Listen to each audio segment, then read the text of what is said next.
Good evening, Life Group. So good to see you all again. And we're in week 3 of our series on the book of 1 John chapter 2. And today I'm going to read to you just only 3 verses. We're only going to look at 3 verses today. They actually come out of 1 John chapter 2. And these are verses 15 to 17. And before I read these verses to us, there's something so amazing about this big idea of what I want to read to you about and talk to us about tonight, and I hope that will kind of release some good discussion.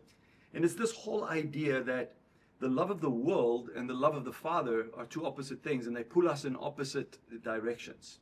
And so with that in mind, let's read this verse. In 1 John chapter 2 and verse 15, it starts off, it says, "Do not love the world or anything in the world. If anyone loves the world, love for the Father is not in them. For everything in the world, the lust of the flesh, the lust of the eyes, and the pride of life, come not from the Father, but from the world. The world and its desires pass away, but whoever does the will of God lives forever." I think all of us will agree that in today's world, it feels like life is constantly flooding us with noise. There's so many voices vying for our attention every day. I mean, we see it in advertisements, social media feeds, entertainment. It could be career ambitions, and those things are your own head, and so many things. It just competes for attention. And they shout out messages to us. They shout out, you will be happy if you get this. You will matter when people actually notice you, or you'll be secure enough when you have enough money, or whatever the case might be. And when we start giving attention to those voices, I think that's where sometimes we run into error in our lives. But I think behind all the noise, there is this deeper, this greater voice, which is the voice of the Father. This voice calling us to love Him. And that has so many implications when we're speaking about love, because it really means an invitation to relationship, an invitation to knowing Him, knowing His voice. And I think the Apostle John, he kind of warns us. He says, turn down the world's volume. Let's put the volume down on the world, and let's put the volume of God up a little bit so that we can hear God's call a little bit better. So I want to start off this evening by just asking this first question. Like, what are some of the loud voices in your life that are maybe currently making it harder for you to hear God's voice, or in the past have made that hard to hear God's voice? And how did you overcome that? So let's take a little time and just talk a little bit about some of those voices that have stolen your attention away from God in the past.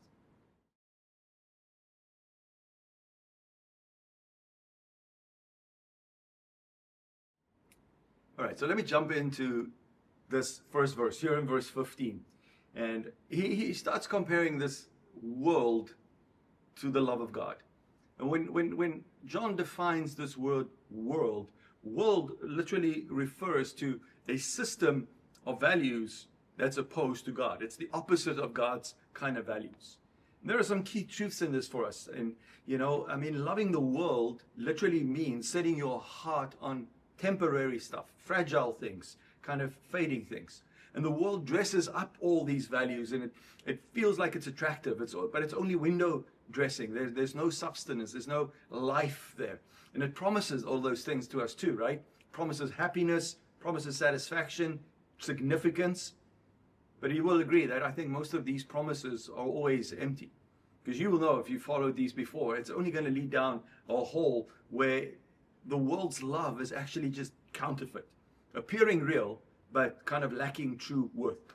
It's like thinking about counterfeit money. If you hold it in your hand, it looks real for a moment, right? But it has absolutely no value. You can't use it for anything. It's not good for anything. So let us tonight just tackle this question in our groups tonight. Let's talk a little bit about, can you think of a time when something you thought would satisfy ended up leaving you empty? What did that look like? What was those expectations, excitements for something that you thought you were going to get some value out of, but when you got there, it felt empty. It almost felt like your ladder was on this wall, and you were climbing this ladder, whatever that ladder was for you, coming up to the top and realizing, but I'm actually on the wrong building. And here's the second question. What did you learn from it? Just maybe share a little bit, and I think it will help us get some great insights on how we can pray for one another a little bit later tonight.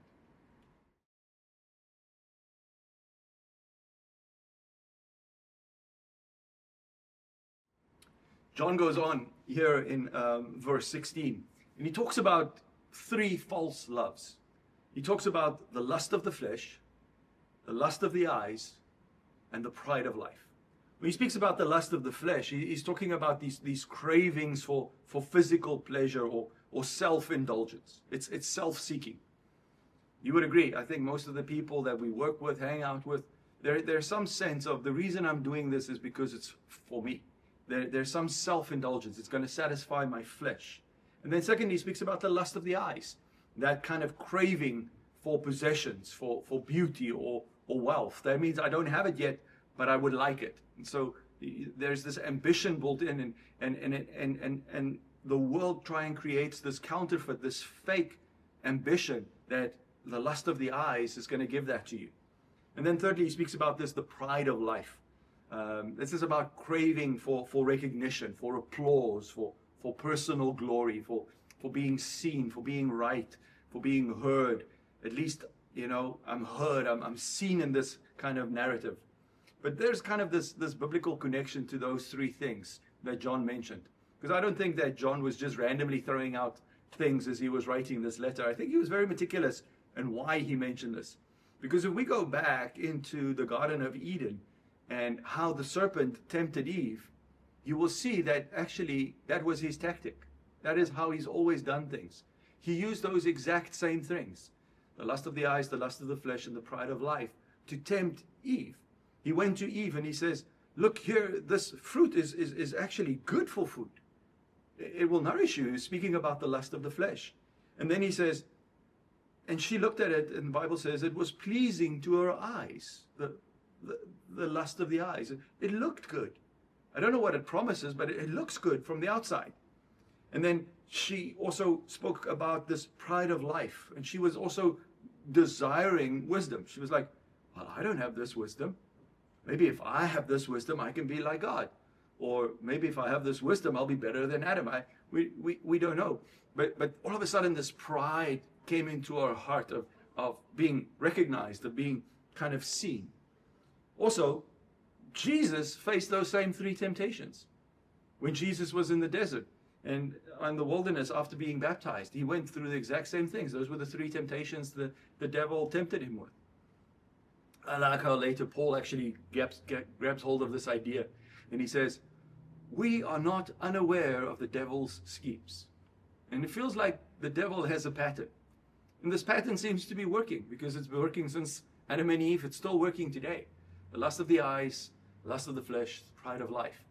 And so many times, it's so easy to say, well, I'm a Christian. I'm not going to fall into those things. I follow Jesus. But the reality is we're all sometimes, just slightly start veering a little bit off that thing. The love of the world pulls us a little bit further away from the love of God. So tonight, let's get into our groups and just talk a little bit about which three of these temptations, pleasure, possessions, pride, do you think is the biggest challenge in our city right now, in our culture right now? And this is going to probably look different depending on what generation you're in. And how you've dealt with those things and experience, and all those things is going to come into play. So let's talk about which ones are the biggest challenge for our culture today. And then maybe also just throw in this question and say, why? Why would you think that is so?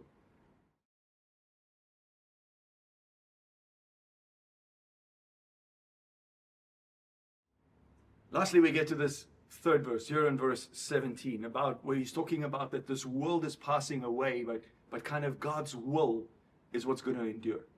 After the chaff has been burned, the only thing that's going to be remaining is God's will. And I think there are some truths for us to just remember.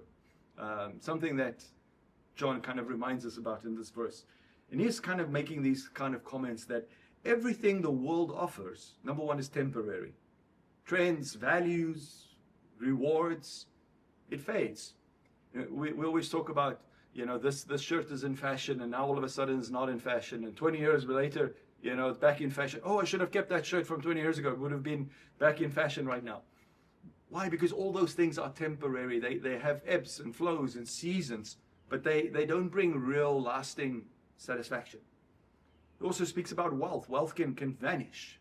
Beauty, it fades. Fame is fleeting, those three temptations, you know. And he's speaking about how God's kingdom is eternal. And that's where our focus should be. That's our living should be according to God's will, to invest in what his will is. That is the only thing that's going to have eternal value. That's the only thing that's going to be everlasting. That's the only thing that's going to sustain. That's the only thing that's going to bring kind of happiness. I mean, it's thinking about like investing, for example, investing in a bankrupt company or investing in a company that's going to last forever. If you know a company is going to go bankrupt, why would you invest there? Because you've worked hard for your money. A lot of us have worked hard for our reputations, for the people we've become, and being kind and being like God, and becoming holy and laying down sin in our lives. Well, why would we go back to that love of the world? And this, I think, is the invitation that John gives us here in the story. He says, can you find space to lay those things down and find space to allow more things from God? And so let's end tonight. I just want to ask a practical question. Like, what are some of the practical ways that you can shift your focus from temporary things to eternal ones? And maybe just add this little caveat this week.